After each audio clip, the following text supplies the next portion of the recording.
ପ୍ରଚୁର ଥାଏ। ସେ ନଦୀ ପୋଖରୀ ହ୍ରଦ ସେମାନଙ୍କର ଥିବା ଜଳ ଉତ୍ତପ୍ତ ହୋଇ ବାଷ୍ପ ଆକାରରେ ବାୟୁମଣ୍ଡଳକୁ ଯାଏ। ସେଇ ବାୟୁମଣ୍ଡଳରେ ସେ ଥଣ୍ଡା ହୋଇ ପୁଣି ଜଳ ଆକାରରେ ଭୂପୃଷ୍ଠକୁ ଟାଣିଥାଏ। ସେଇ ପୁଣି ସେ ଚକ୍ରାକାର ଗତିକୁ ଜଳଚକ୍ର କୁହାଯାଏ।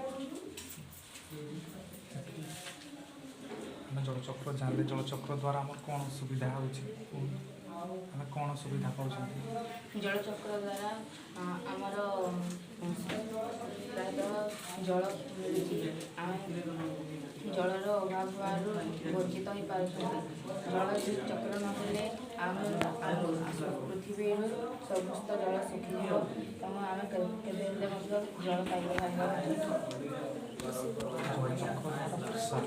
ବିଭିନ୍ନ ପ୍ରକାର ଋତୁ ବିଭିନ୍ନ ପ୍ରକାର ଋତୁ ବର୍ଷା ଋତୁ ଆସୁଛି। ସେ ଯେଉଁ ଆମର ଯେଉଁ ଲଘୁଚାପ ଲାଗି ମୌସୁମୀ ବାୟୁଗଲା ସେଟା କେଉଁଠୁ ଜଳଟା ଯେଉଁ ମହାସାଗର ସେଇଟା ସୂର୍ଯ୍ୟାଲୋକ ହେଲା ଉତ୍ତପ୍ତ ହେଲା ସେ କେଉଁଠି ଯାଉଛି ଆକାଶ ହେଲା ସେଠୁ ମେଘ ଆକାରରେ ଯେତେବେଳେ ଆମର ଯଦି ବାୟୁ ପ୍ରବାହିତ ହେଲା ଯେଉଁ ଏରିଆକୁ ଆସିଲା ସେ ଘନୀଭୂତ ହେଇକି ବର୍ଷା ଆକାରରେ ପଡ଼ୁଛି।